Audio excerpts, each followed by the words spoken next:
Dark Souls 2. For many, this game is actually considered the easiest in the Dark Souls series.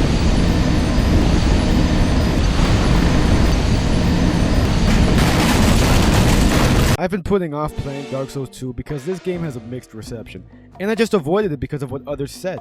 Dark Souls 1 is considered one of the best video games of all time, and Dark Souls 3 is a worthy successor. I know Dark Souls 1 is a tough act to follow, but why is Dark Souls 2 the black sheep of the series? What did it do wrong that Dark Souls 1 did right? Well, if I could summarize Dark Souls 2 into one word, it'd be bullshit! But I'm getting ahead of myself. We should talk about the development of Dark Souls 2 to see why it's different from its predecessor and maybe shed some light as to why it has such a divide among the community. Dark Souls 2 was first announced back in 2012 and of course was going to be developed by From Software. However, Miyazaki, the director for Dark Souls 1, wasn't going to be directing the next installment due to him already being involved with Bloodborne. That job will be given to Yui Tanimura and Tomohiro Shibuya. Tanimura co-directed Elden Ring, which makes sense because remember those annoying dungeons with the fucking chariots? Well, in Dark Souls 2, it's a whole ass boss! Miyazaki did supervise the development of Dark Souls 2, but didn't want to intervene to allow the new directors to have some creativity. That's nice of him, but when he saw the new director create this, could he at least not ask them what the fuck were you thinking? What were they thinking with this shitload of fuck? After a big chunk of the game was already done being developed, there were creative differences between the two directors, and Tomohiro left the project, only leaving Tanimura,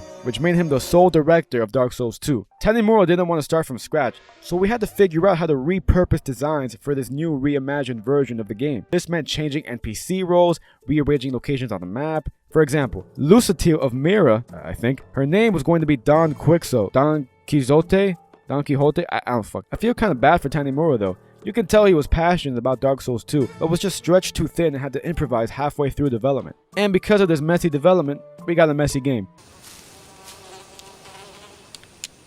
That is one big pile of shit. And with all the complications and last minute changes that had to be done, it's impressive the game came out as fine as it did. But as a result of the frustrating development, there was a lot of cut content and concepts that never really came to be. This game is already big. Bigger than Dark Souls 1. So it's crazy to think that it could have been even larger if it had all the intended content. Dark Souls 2 was ambitious. It could have been a great sequel if it wasn't for the development hell it went through. There was an original main story that focused on time travel, and a lot of cut bosses and enemies. I think Dark Souls 2 is at its best with the DLCs, which I'll get into later. So now we know why Dark Souls 2 has a mixed reception. A messy development, cut content, and a lack of a direct vision it seems. With one of the directors gone, Dark Souls 2 kinda has an identity crisis due to it having two different visions from two different people. So we kinda have this cobbled up mess called Dark Souls 2. Which is why, as I said earlier, the DLC is the best part of the game. Unless it's this piece of shit! Let's briefly go over the story of the game. Dark Souls 2 takes place a very long time from the events of Dark Souls 1. It's so far into the future that countless kingdoms have risen and fallen, and the Age of Fire has been reset a shit ton of times. In fact, it's so far in the future that nobody even remembers the names of the gods from the previous game. They're just referred to as the Old Ones. Are you going to see the Old Ones? Those four who have grown so incredibly ancient. For heaven's sake, no one even knows their names anymore. You have to collect the souls of the Old Ones in order to beat the game, and even the names of the souls don't even show their original names. Remnants of Lord Gwyn's soul is just called the Old King's Soul. The game takes place in the kingdom of Drangleic, and just like Dark Souls 1, you can choose to extend the Age of Fire or bring on the Age of Dark. Simple enough. But since this game pissed me off so much, I'm starting out with the negatives, because I'm pretty sure this fucking game just cut my lifespan in half. You know how in Death Note, if you get the Shinigami eyes, your life is cut in half? Same shit with this game. Oh man, where do I even start? Alright, if I had to describe Dark Souls 2 with one picture, it'd be this. Hear me out. Dark Souls 2. Its main definition of hard is throwing as many enemies that the boundaries of this world can conceivably maintain into one area. Anytime I will start to have even a decent time playing Dark Souls 2, From Software will basically fart in my fucking face, making me flinch so hard that my titties would end up slapping me. I'd start to have fun. It felt like traditional Dark Souls, rolling, dodging. But shit man, you could have told me I was playing Dead Rising or some shit, and I'd believe you. The amount of enemies that were on the screen, man. In fact, the chariot boss I mentioned earlier wasn't even that bad. I got him only on my third try. The problem was actually getting to the fucking boss. It felt like I was on round 30 in Call of Duty Zombies. Then, once I went through all that, I couldn't fight the boss until I killed this guy. And there's not much space to deal with him. Once I did get to the boss, I was petrified of dying. Not because I had to face the boss again, but I was petrified of trying to get to the boss again. That to me is the biggest negative of Dark Souls 2. There's many issues, but this one takes the cake, and I had to start out with it. To summarize, Dark Souls 2, it can be a good game because there's moments I'm genuinely enjoying myself, right? But the issues are just sprinkled throughout the entire game, so it just makes the entire playthrough frustrating. The term ganking. It's popular when talking about Dark Souls 2. Ganking basically means being overwhelmingly outnumbered to the point it becomes unfair. I think Dark Souls 2 really started to wear me down and slowly lose my interest when I got to the Iron Keep. Iron Keep changes a man. I entered this place hopeful and curious about this world. I left a shell of my former self. This place perfectly encapsulates what I'm saying about ganking. There are so many samurai enemies to the point where I was laughing at how ridiculous it was. The only way I could really get past all this shit was by cheesing. I just shot arrows at the enemies from far away, so it would just be a little bit easier. This is also where I learned that if you kill the same enemies a bunch of times in the same area, they despawn. So I purposely killed these fucks just so they could vanish like my dad. And once again, getting to the boss is the most difficult part. Do you see the pattern? The journey to the boss is harder than the actual bosses themselves. Talk about cheap. Not only is Iron Keep a tremendous, steaming pile of rancid, wet, horrific disgust, it also has one of the hardest bosses in the game. He drains your health very slowly once he powers up. So I had to put on as much fire resistance as I could to take less physical damage from him, since I was already losing health just by being near him. So not only would I die a lot on the way to the boss, but once I finally did reach him and I died, I got more upset that my bum ass had to go through these fucks. The Smelter Demon isn't even the main boss of Iron Keep. It's the old Iron King, and he's a joke. One of the easiest bosses in the game, and his moves are predictable as hell. Iron Keep is a prime example of Dark Souls 2 thinking hard is stuffing a shit ton of enemies in one place. This goes on through the entire game, which is why I said earlier that this can be a good game when this shit is not happening. But it's throughout the entire experience. There's even a boss that's been named by the community as the Gank Boss. It's 3 human bosses. One of them is shooting arrows at you. One is basically a tank. So if you get hit once, there goes half your health. And the other one is fast as hell. The only way I was able to beat them was by killing the archer as fast as possible while my summons fought off the other 2. This took too many tries and is another example of cheap difficulty. Someone may ask, but what about the 4 kings from Dark Souls 1? bitch, those guys were easy as hell, especially since they came in only one by one, not all at once. Don't get me started with the Shrine of Amana. Just when I thought it couldn't get any worse than Iron Keep, From Software had a literal meeting with Satan in the depths of hell to discuss the most vile, atrocious, abhorrent. You are being shot by these fucks who have aimbot, getting your ass beat by big fucks going slow as fuck in the water, but everyone is fast as fuck in the water. Fuck!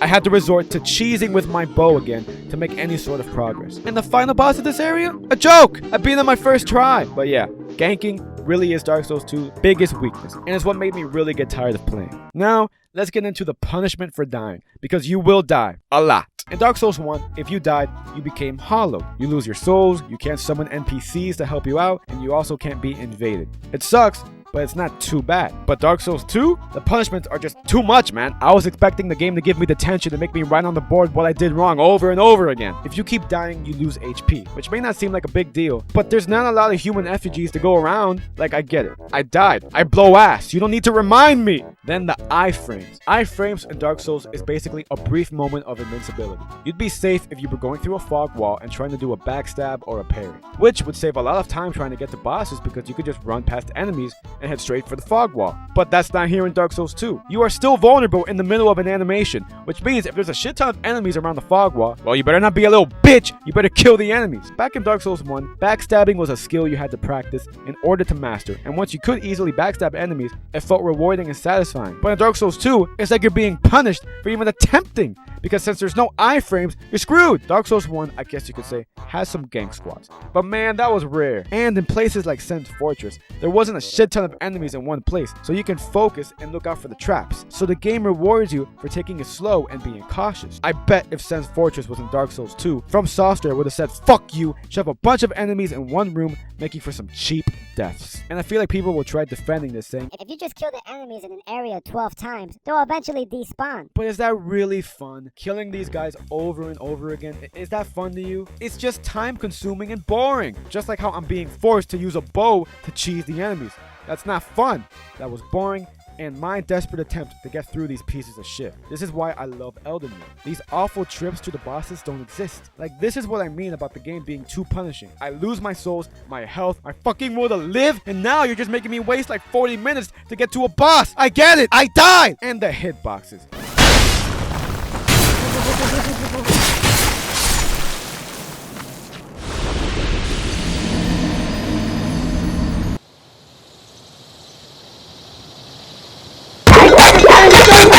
This game is giving me the suds. How about one of the main reasons people play the Dark Souls series? The bosses. Dark Souls 1 has some amazing bosses. The Gargoyles, Smogon Ornstein, Artorias. This fucking piece of shit! But having just played Dark Souls 2, I can't really give you a name of a boss. It's just Knight, Knight, Knight, Knight, Jabba the Hutt. The base game of Dark Souls 2 has bland bosses for the most part. They're super easy, you could really just melt most of them, and they're kinda just forgettable. Velstad to me was the best, but the DLC had a better fight with Fume Knight. I actually really enjoyed that one, and the bonfire was right next to him.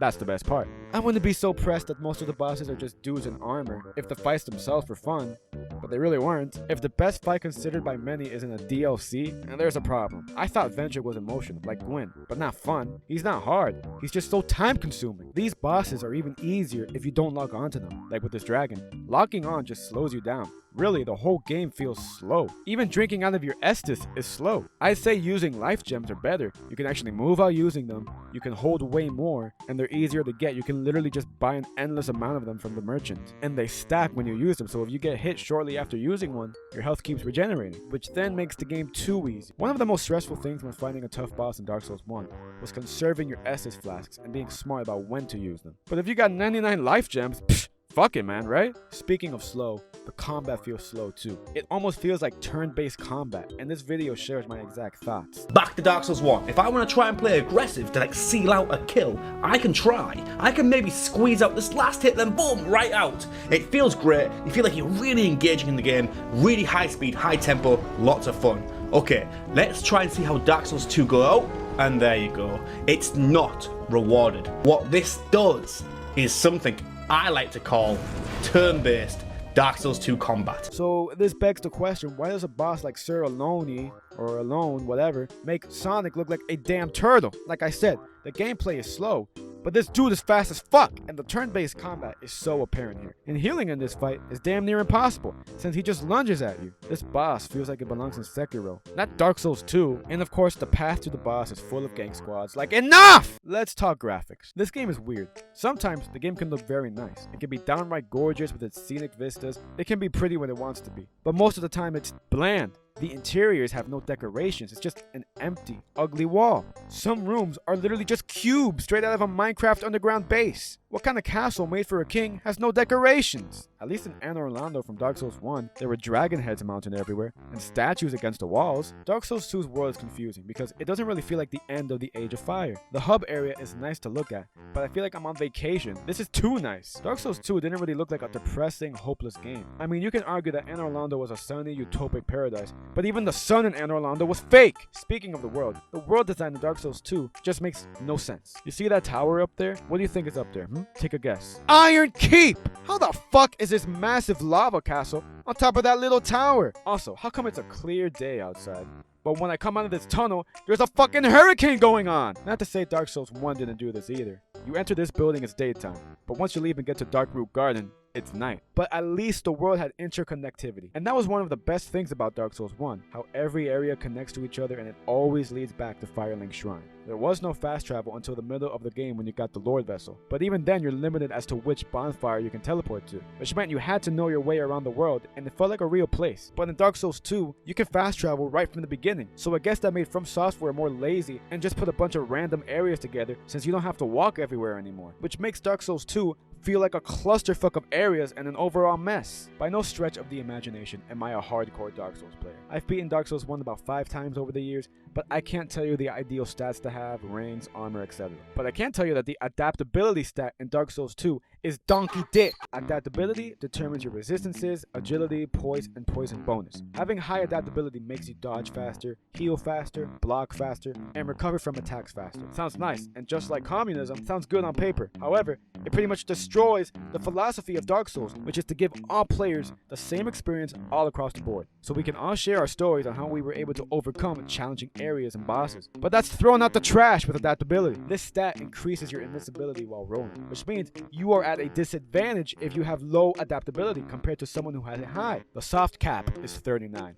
If you have it below that, the game is harder. Alright? Meaning, there really is no consistent difficulty, and now everyone has a different experience with the game because rolling isn't something everyone can try to perfect from the beginning. It's just a stat now to level up. That's really what it is. You're leveling up your rolling effectiveness. Mastering and timing your rolls took practice, but once you got it down, it felt nice, right? But here, it doesn't matter how perfectly timed your rolls are, you'll still get hit because your invincibility duration isn't long enough. In Dark Souls 1, it doesn't matter if you're level 1 or 100. Your rolls are exactly the same. But all bets are off in Dark Souls 2. It's just a gamble whether or not your rolls will be successful because of the adaptability, which is why I mentioned earlier it's easier to walk around enemies. Why bother dodging when enemies are too stupid to keep up with you when you don't lock on? It feels like a cheese though, which makes the game a joke. And if Dark Souls 2 did not have these issues like the gank squads and the slow gameplay, this would be the easiest game in the series. And I feel like they knew that, so to compensate for these pansy bosses, they smeared bullshit all across the game to make it seem harder. But it ends up just being frustrating. Dark Souls 1 could be frustrating. Remember in Anor Londo, the Silver Knight Archers? Now that was bullshit. But the other like 99% of the game, I knew if I died, it was my fault. So I would have to learn the patterns of the enemies and bosses to overcome the challenges. But in this game, if I died, it was because of the onslaught of cheap deaths! Alright, let's talk about the DLC. I've heard the DLC is actually the best part of Dark Souls 2, so let's find out. The Crown of the Sunken King was the most enjoyment I had with the game. The area is actually really nice to look at, and you have this dragon constantly following you. You can move buildings in the city by hitting these pillars, and it's like a puzzle trying to get to the bonfires and other areas around the sunken village. So that dragon you saw earlier, you can't reach him just yet. So the mission is to hit these pillars and use this puzzle-like environment to get to this stone to get to the pyramid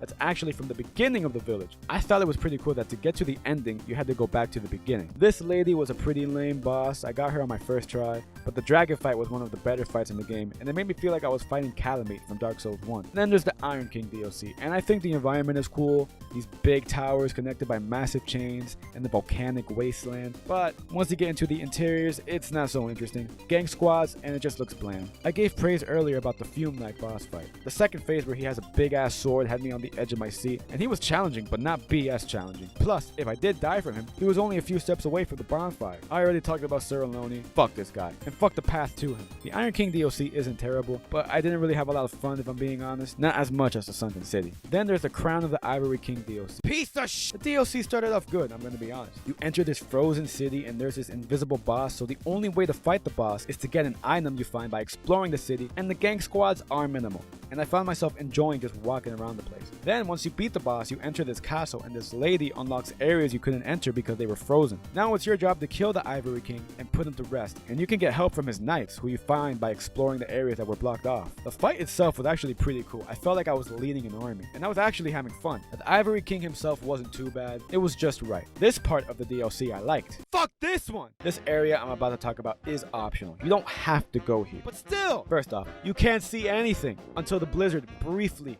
clears up. But when the blizzard does blind you, you're being jumped by these reindeer thugs! Luckily, it's not very long. There's also a boss, which is just a reskin of the one we fought earlier. And luckily, he's easy. I got him on my first try. But if I did die, I'd have to go through all that shit over again. So I was desperately trying not to die. Aside from this area, the Ivory King DLC was not too bad. I enjoyed it. Not this part though. Alright, now that I covered the negatives and the DLCs, let's talk about some positives about Dark Souls 2.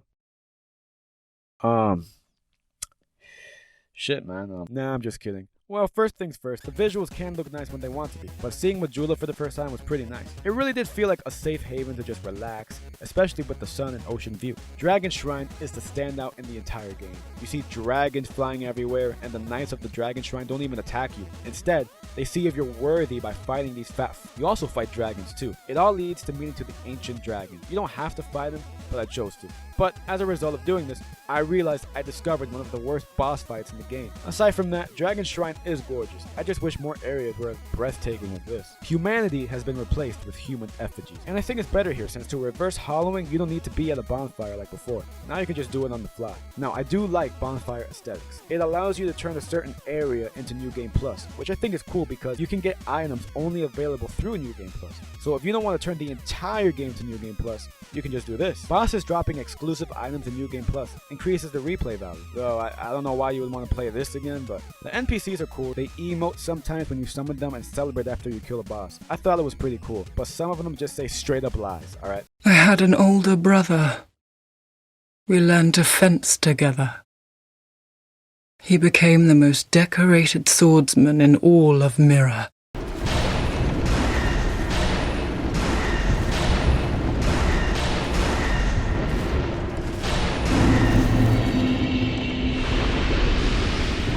The drip in Dark Souls 2 is untouchable. I feel like everything could just look good no matter what you mix it with. I spent a lot of time just trying to make sure I didn't flood my game with all the drip I had. The lore is interesting too.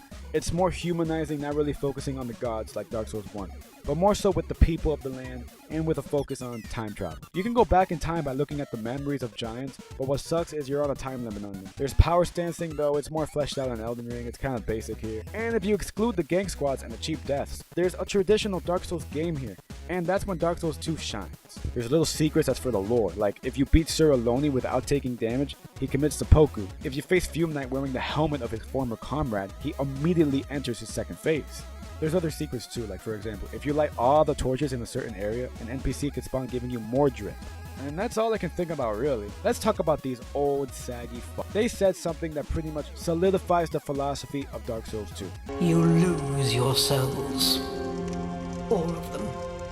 Over and over again. This right here perfectly explains why Dark Souls 2 is hard for the sake of being hard. From Software thinks I'm some sort of fucking sadistic, masochist person who enjoys putting himself through pain. And that's why I must be playing the Dark Souls series. Dark Souls 1 never told me I was going to die a shit ton of times, but it sure did show me. I enjoy the challenge, but there's a fine line between fair and unfair. And Dark Souls 2 thought the reason why Dark Souls 1 was praised was because of its difficulty. So they doubled down and made that a priority instead of making a fair and fun game. What this lady said is a tragic foreshadowing of what was to come and ultimately why Dark Souls 2 fumbles, for me at least. I think if this game wasn't called Dark Souls 2 and was like another Souls-like game like Mortal Shell for example, it would receive a lot less flack. But being a sequel to a game that's considered the best, that's a tough act to follow. Dark Souls 2 isn't the worst game out there, alright? There is a good game buried underneath all the diarrhea, but the problem is the frustrating issues are a constant throughout the entire game. If it was in an area or two, it wouldn't be so bad. Dark Souls 1 had like 2 annoying areas, but here it was constant. Whenever I started to have even a little bit of fun, nope. I really tried to like it, but I was just struggling to beat this game and I almost became crestfallen. I was not having fun towards the middle of the game, I really wasn't. Now, I played the Scholar of the First Sin edition, and I heard it's harder, and there's more enemies packed into the area, so maybe that's why. Maybe one day I'll play the regular version of Dark Souls 2 and see if my opinion changes, because I really did want to like this game, but I just couldn't. Like, I really couldn't. I put a lot of hours into it too. I'll do that another time, but I just need a break for now. Anyways, what did you guys think of Dark Souls 2? Do you like it? Dislike it? Let me know in the comments below. If you enjoyed this video, give it a thumbs up, subscribe, and yeah, thanks for watching.